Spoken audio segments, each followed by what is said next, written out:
Well, it was inevitable. Kicked out of the big studio, the plush surroundings, and sent back to this, I told whatever you call to it. throw away the pizza boxes, Joe.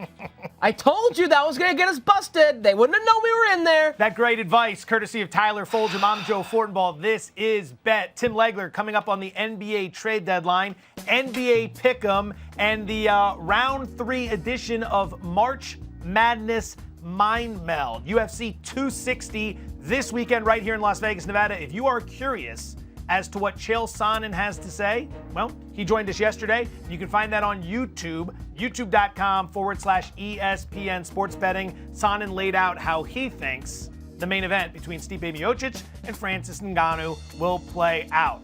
Before we get to Legler, yesterday was a big day. We were 4-4 in the weekly DFFS showdown, the daily Fortenbaugh Fulghum showdown. Yesterday, a big matchup. Fortenbaugh, a.k.a. Daddy, prevailed. Daddy got it. Daddy prevails. Giannis let me down. There was a lot of scoring. That game went over as I projected with Boston and Milwaukee, but Chris Middleton was the buck that you wanted. Giannis had a cold night. Your Kawhi Leonard paid off. So too did your Mason Plumlee and Kyle Anderson. Really good lineup there. Those were the difference. Great call on De'Aaron Fox. Yeah, 50 points. He was the high scorer. We had 3 of the same. We nailed it on Trae Young. You know, we nailed it on Halliburton. We got great nights, but then it came down to the 5 differences, and I got the edge. So we will resume it next Wednesday. Fortenbaugh now leads. Here you go, buddy. 5-4. Big day for me. I'm heading right to the roulette table, dropping the chip. We move. We're moving on.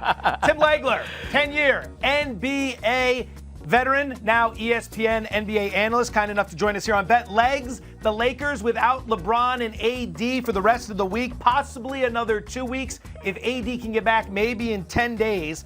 The Lakers are currently a half game back of the Clippers for the 3 seed. Now, when this is all said and done in the regular season, based on the injuries, do you see LeBron and the Lakers entering the postseason outside of the top 4 seeds in the West?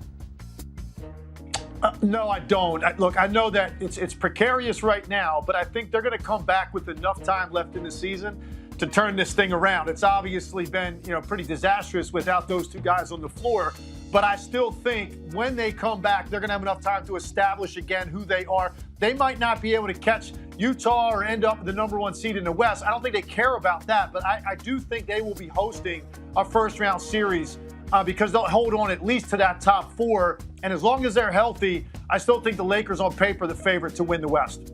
All right, Legs, the injuries to stars like LeBron and in the East, Joel Embiid, have kind of shaken up the MVP markets. Take a look at how it looks right now, and we have a new favorite, Nikola Jokic at -110. You see LeBron and Embiid right behind him, 2-time reigning MVP, Giannis Antetokounmpo, then James Harden and Dame Lillard round out the top 6. Who do you like for MVP based on who you think is actually going to win and then based on those prices? Well, who I like for MVP and who I think is going to win are 2 different things. Okay. Who I like for MVP is Joel Embiid. I've been on Joel Embiid for MVP this entire time, and I'm not going to change that. I think people get too wrapped up in missing games or, his team played well while he was out. That works against Joel Embiid. It's the craziest thing I've ever heard because his dominance gives that team confidence, and they were number 1 seed when he got hurt, and so now they can carry on some of that because they feel pretty good about themselves knowing that guy's coming back. That plays into team morale and overall confidence. They can continue to win. So I'm not going to use that against Joel Embiid, and he's going to have more than enough games. Once he comes back, assuming he stays healthy, he's going to have more than enough games for me to win the award. But I don't think that's what's going to happen. And I think this is obviously hurting LeBron James a little bit being out. But now they're going to say, well, they're losing without him. That helps LeBron's case. So don't be surprised if LeBron James ends up getting this thing. Obviously, Jokic right now climbing hard. Damian Lillard very much in the mix. And now Giannis all of a sudden, with his team winning games, he might be a guy to get his 3rd straight. Although I do think there's some voter fatigue with Giannis because of the way that his last 2 seasons have ended. I think that's going to make some people leery about giving him a 3rd award. Hornets rookie LaMelo Ball was running away with the Rookie of the Year award until he fractured his wrist and was lost for the season after just 41 games. 2-part question, what's the likelihood Ball still wins the Rookie of the Year award? And if he doesn't, who do you have it going to? Again, here we are in the situation where a number of games people start looking at it. I'm going to go back to Joel Embiid again because his rookie year, 31 games played, for me, it was a no-brainer. The eyeball test said that's the best rookie in the league without question. That's the most dominant first-year player. But people said, 31 games isn't enough. So they gave it to Malcolm Brogdon. To me, that was ridiculous. So I'm going to go that way again. 41 games he's got. That's in a 72-game season. Certainly that should be enough. And if you think you've seen enough to tell you that's the most dominant rookie, then vote for the guy. But here's what I will say. Anthony Edwards is closing that gap fast. He is putting up ridiculous numbers right now for Minnesota. I know that their record, doesn't indicate that those are as meaningful numbers. But here's the thing. He has more opportunities throughout the rest of the season to put an eyeball on him, have those highlight spectacular moments, put up monster numbers while Ball is sitting home rehabbing. That's going to help Anthony Edwards as the season goes on. But for me, ultimately, Ball has been the most impactful rookie, and I'd vote for him. 41 games is more than enough. Let's see if the people that vote agree. All right, finally, Legs, we'll get you out of here on this. Just an absolute flurry and assault of Woj bombs dropped because of the trade deadline today. What stood out to you about moves potential contenders made and why? I think the biggest one that stood out to me was something that didn't happen was Kyle Lowry not leaving Toronto. That was very surprising to me. He's going to hit free agency this summer. Maybe they think they can re-sign him, but now he can just walk without compensation. Very strange there. But I think the other three that actually changed teams, Victor Oladipo to the Heat is an interesting situation because no team now in the Eastern Conference has more playmakers than the Miami Heat. They're going to be a small team, and they gave up Kelly Olynyk, who was playing very well for them. But now they've got so much firepower and so many different guys that can attack you in a perimeter-oriented league. Is that enough now to get the Heat back to the finals? Aaron Gordon to Denver, very interesting because I think that's a team now that Michael Porter's starting to get his legs under him after missing some time. That gives them a third start, and now Aaron Gordon comes in. And you talk about a starting five now, adding Aaron Gordon as your fourth best player and an elite defender. Is that enough to get Denver now into the mix to potentially win the West? I think it possibly could be. They're certainly going to be in the conversation. And then the one that's understated, Rondo to the Clippers. I love this. They don't need Lou Williams scoring. They need brains of the operation. They need a guy with playoff experience that's going to come through on both ends of the floor when you need him most. They need a guy to make people better and run the show. That's what Rajon Rondo was going to do. So I think that's a very understated pickup. But again, Clippers trying to figure out a way to go toe-to-toe with the Lakers. They felt they needed more playmaking than scoring. ESPN NBA analyst Tim Legler, kind enough to join us here on Bet. Great stuff as always, Legs. Thank you so much. Thanks a lot, guys. A lot of energy from that young man today. So, if we're to take something from that, sounds like he's bullish on the Clippers, the Nuggets, and the Heat, the moves they made. He likes them a little bit more. If you want to check those prices in the market to win conference or finals, good thinking, my man. Consider that. He mentioned the Miami Heat and the wheeling and dealing they were doing today. Time for NBA Thursday Night Pick'em, and we begin with the Miami Heat. They're laying 2, total of 217 against Dame Lillard and the Portland Trail Blazers. What do you got? All right, I'm going to play a player prop in this game, and what I think we can do on this particular day, because of all the moves that were made, Joe, we can find an edge in the prop market because guys are gone, rotations are tightened, coaches may only have 7-8 players to go to. More minutes, more opportunity to accrue statistics. So in this particular game, I'm going to look at the Trailblazers since they dealt away Rodney Hood and Gary Trent Jr. Terry Stotts' rotation going to be tighter. Robert Covington, over 16.5 points plus assists plus rebounds. Gotta lay 20 cents. Old Bob Covington. Bob Covington, old Cubby Bear as I like to call him. Okay, so again, Titan rotation. I fully expect him to play 30-plus minutes. He was doing that anyways. But now more usage is going to be filtered to him because you lose two gunners, two chuckers in Hood and Gary Trent. Covington has given me, or us, 17 combined points, assists, and rebounds in 8 of his last 11 games. Miami's not a great matchup because of their pace and they're great defensively, but they're going to be shorthanded tonight too. So I see there's just going to be like 8 players around the court at all times in some permutation combination. Covington, a very low threshold to clear something. He's done an 8 of 11, 16.5 points, assists, rebounds. I'll be playing the under here, and it's plummeting like an anchor to the bottom of the ocean floor. It's now sitting 217. Two teams that are very slow in pace, as you mentioned, 11th or lower in terms of pace, 20th and 29th, I believe, for the Miami Heat. Miami's also a top 10 defense, so those are the factors we want to look at. Get this, did a little research today. Okay. Portland has played 43 games this season. How many do you think have been totaled at 220 or fewer? 3. 3 exactly. I knew that because exactly. we hosted a Daily Wager podcast this morning, and you dropped that nugget on there, so I was privy to that information. Check that out wherever you can find your podcast. Daily Wager podcast every day, less than 10 minutes. Yes, only 3, and the under in those games 2-1. Small sample size, but this is a very rare anomaly for a Portland Gleam. To me, that's the bookmakers telling me something. I'm going to play the under. Game number 2, rematch from last night, whether you want it or not. It's the Los Angeles Clippers laying 6. Total of 222.5 against the Spurs. Perhaps I'm foolish for this, but I had the Spurs +6 when they lost by 33 a couple nights ago. Shake it off. I'm going Spurs +6 again to bounce back. That's just respect for Greg Popovich. They have some pieces that can make life difficult for LA. There's really not much in terms of analysis I'm providing. It's just, I think, a situational bounce back spot for a team that is struggling a little bit right now and needs a win. Don't let the lack of analysis get in the way of a good bet. Bingo. That's what my parents always taught me. Bingo. They did not. They would have never taught me something like that. I am going to be a glutton for punishment as well. I picked the under when these two met last night. I am going to pick the under again. I'm going against the move. 222.5. Go inside the box score. The Clippers shot 55% from the field and 51% from deep. Do we see that happening again? Probably not. So when they get together last night, they scored 235 points. I see that number coming down from a shooting perspective on behalf of the Clippers. The Spurs can do whatever they want to do. They're not very good on offense. And this time it stays under. Remember, Clippers playing some good D. Note this at home. Right. Since that blowout loss to the Pelicans when Kawhi kinda called out his teammates, they are 4-1 straight up, giving up just 102 points per game. Keep that in mind with the Clippers moving forward. Game number 3, to the West Coast we go. The Philadelphia 76ers laying 5.5, total of 215.5 against the Los Angeles Lakers. Tobias Harris prop.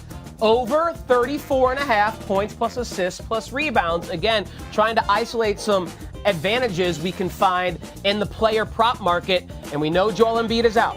And when Embiid is out, Harris becomes the guy. He's the focal point of that offense, averaging almost 1.3 fantasy points per minute and a 28% usage rate with Embiid off the floor this season. You look at the 6 games he has played since Embiid exited the lineup with his injury, averaging 24.3 points per game, 8.7 rebounds, and 4.8 assists. Add that all up, that's 37.8 points, assists, and rebounds. So that's his average with Embiid out. I look at the matchup with the Lakers, a team that is going to play faster without LeBron because they're less efficient. So to score as many points, you have to create more possessions, and they're not as good defensively without LeBron and, of course, AD. Also true. So makes life easy for a guy who's been beating this threshold very easily, and an easy matchup. I like Harris to lead the Sixers to a win and have a big night.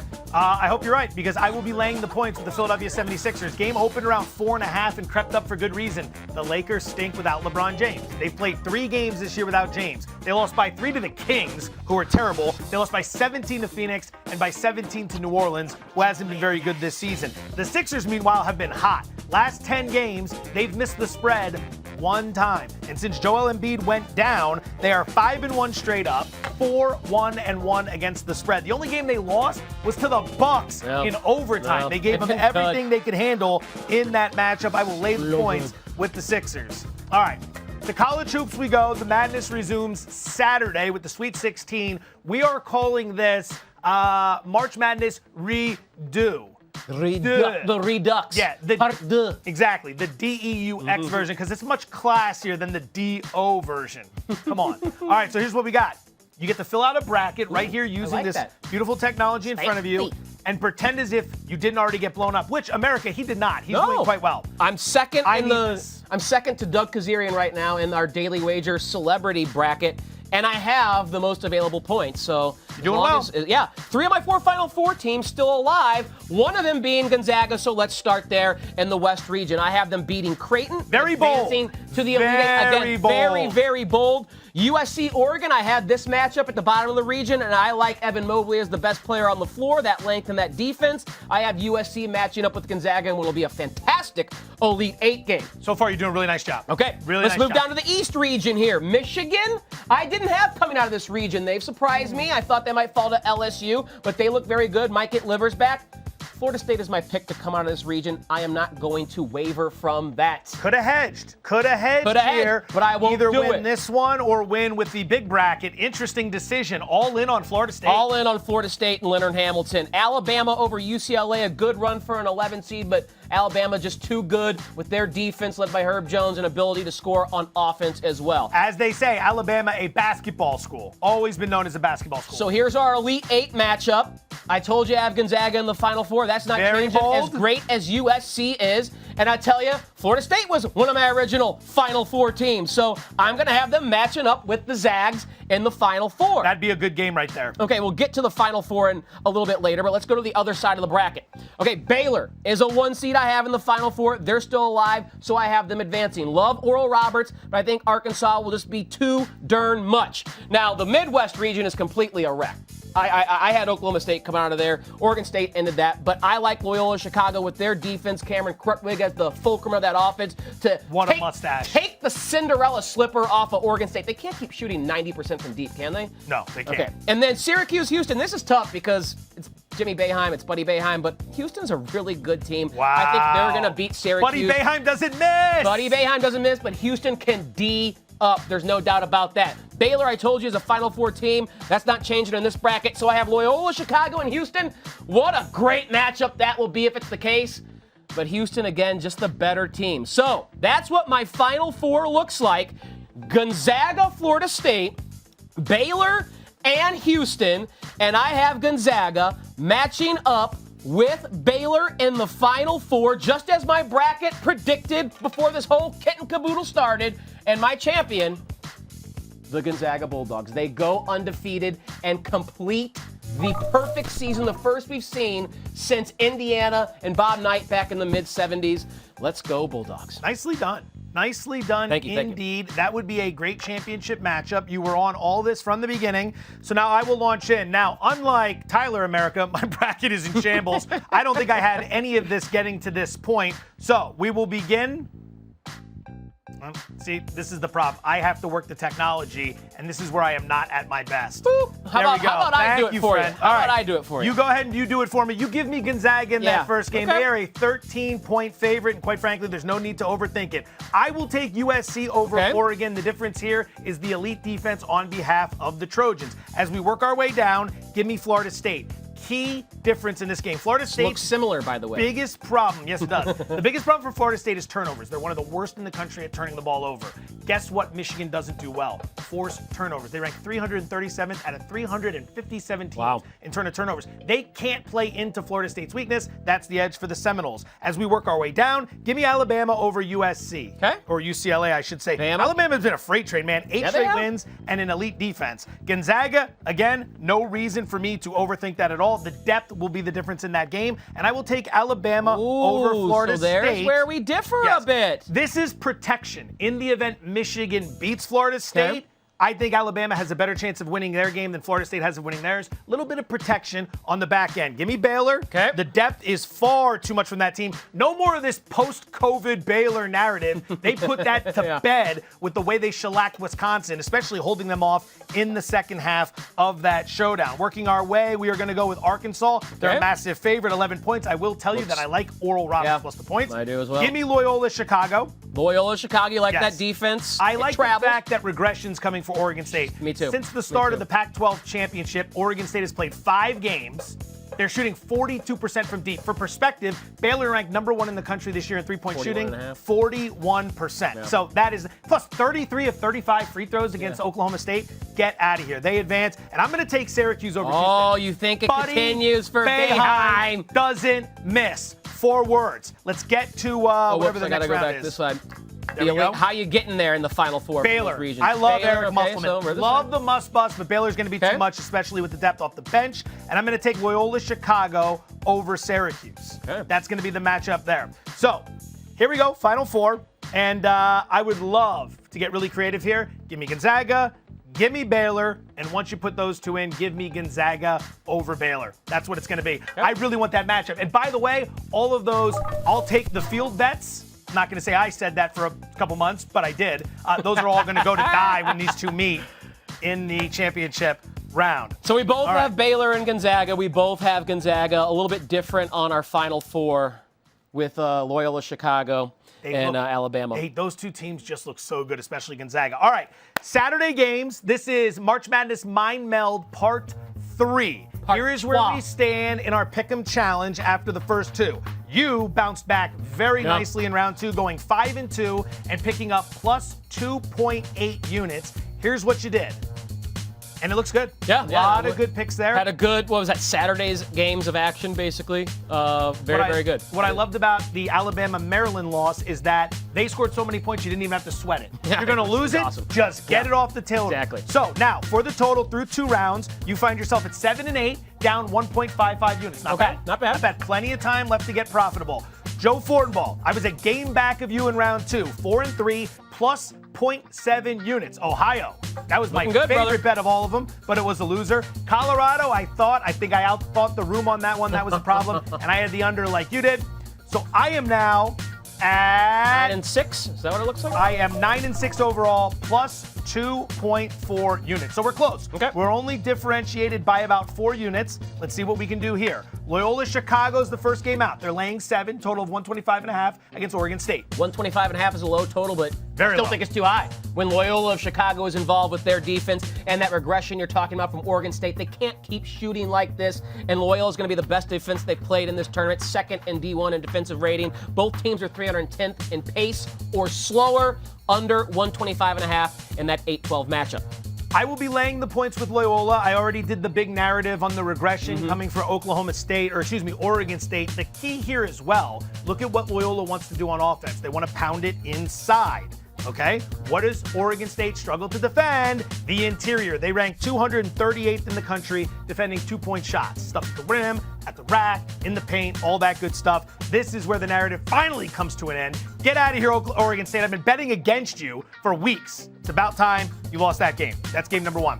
Game number 2, Baylor, laying 7.5, total of 141.5 against Villanova. I have Baylor in my Final Four, you know that, but I really wanted to take Villanova and put the points in my pocket. I just didn't have the stones. Jay Wright and Villanova, 2-0 ATS in this tournament, and they're beating the spread by an average of 10 points per game. They've looked very impressive.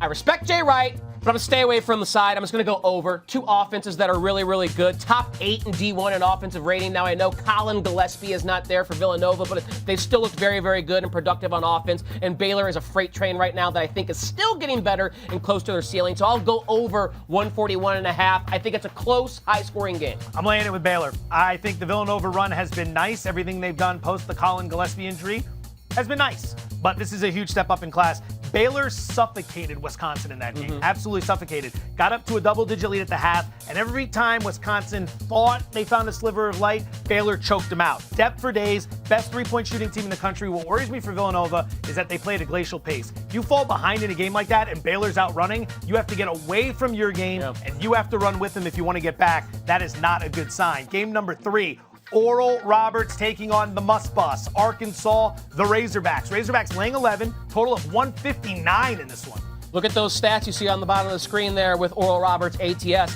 I'll take an 11-point head start when I have on my side the top scorer in the nation, the top scorer in the tournament, the top duo scoring in the nation and tournament. Arkansas is a great defensive team, but both these teams play fast, so I think it's going to be a back and forth, high-scoring game. And if we get a high-scoring game, it's likely going to be closer than an 11-point margin. So give me plus 11 with Oral Roberts behind A. Smith and O'Banner, and let's see what happens. Agreed. Completely agree. Oral Roberts can run. Oral Roberts can shoot. That's exactly what Arkansas does, and that's why you have a high total in this game. Oral Roberts is the best free throw shooting team in the country. Yeah, they're literally fantastic. number 1 in free throw shooting. And get this, 41% of their offense comes via the three-pointer. That's a huge chunk. That's 9th in the country, all right? Only 8 teams get more of their points from the three-pointer.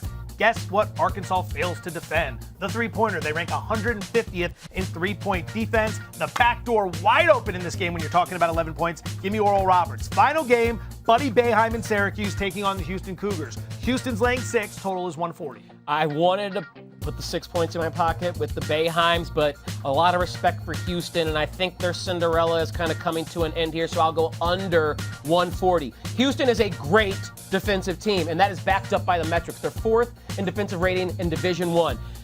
Syracuse doesn't have those metrics that say they're a great defense, but they're a difficult and unique defense with that 2-3 zone that has confounded opponents throughout this tournament. So I think this is a lower scoring game. I think Buddy Boeheim is not going to hit 70% from deep like he has in this tournament. I think Watch your mouth. The pace is going to slow down a little bit. 140 a little too high for these two teams. One unique defensively, one legitimately great defensively. I will take Syracuse. I am not buying the Houston hype. Who do we see them against in the first round? Cleveland State? Cleveland State. Cleveland State hung with them for more than a half in that game.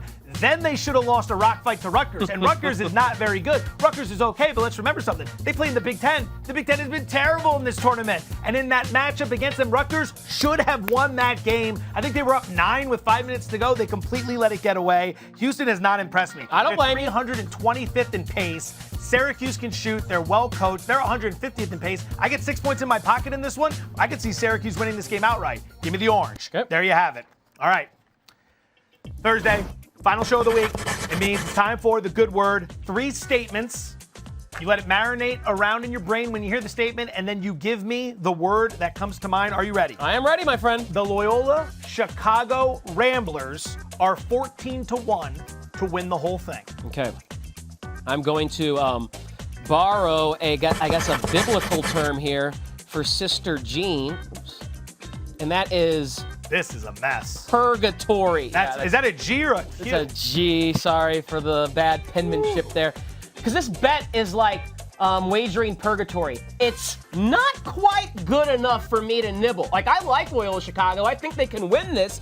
But if it was maybe just a little bit better at 20-1 or 25-1, I would open the gates to my wallet and let them into heaven and take that ticket. But just not quite juicy enough. So purgatory, that's where no one wants to be. Not quite the gates of heaven. All right, purgatory. I like the way you did that. I am going to go with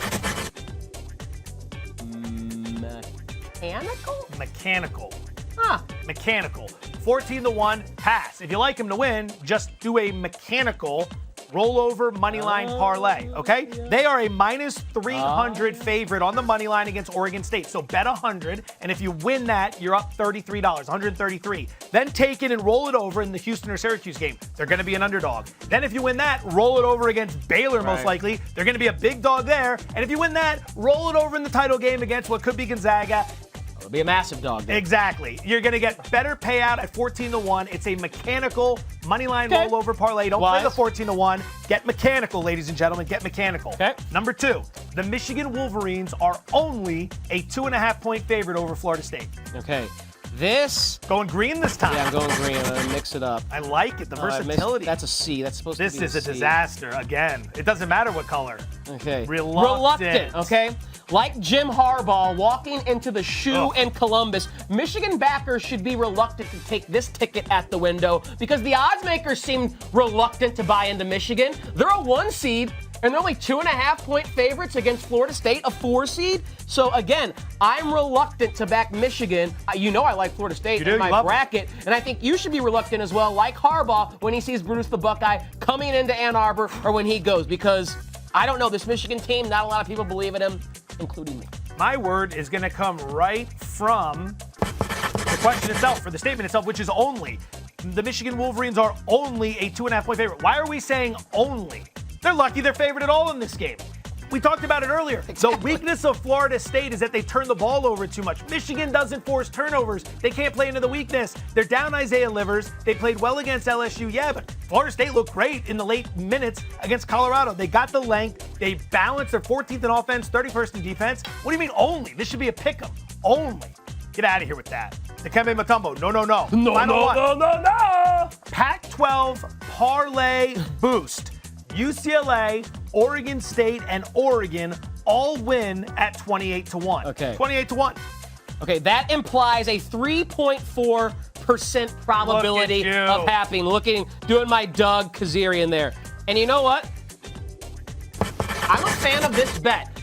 Like the Dean of the Conference of Champions, Bill Walton's a fan of us here at Daily Wager. I'm a fan of this bet. The Pac-12 is crushed in this tournament, and at 28-1 for something that I think has a 4 to 5% chance of happening, I think that's good value, a good bet there. Sure, why not? Shout out Bill Walton. Right with you. My word will be value. Okay, Oregon State is plus 240 on the money line. UCLA is plus 230 on the money line. Oregon is plus 110 on the money line. If you do a 3-team parlay with all of them on the money line for $100, it pays $2,256.20. If you take this bet for $100, it pays $2,800. You're making almost $550 more by taking this bet. So it's good value, but I still wouldn't do it. I don't think Oregon State is going to get past Loyola, but it could happen. So you would take the parlay boost rather than the standard parlay. Good stuff. Stay hot. Stay hot. Stay hot, really my friend, baby. Stay hot. That bracket looks good. Cool, Real good. Real good. All right. It was a fun week. Daily Wager returns tomorrow, ESPN 2, 6 p.m. Eastern. We will be back Monday. Are we here or are we in the big studio, the fun studio? We might get demoted again. We might be in the sewer come Monday. But join us anyway. It'll be fun. Have a great weekend. Tyler Fulghum, Joe Fortenbaugh. Back.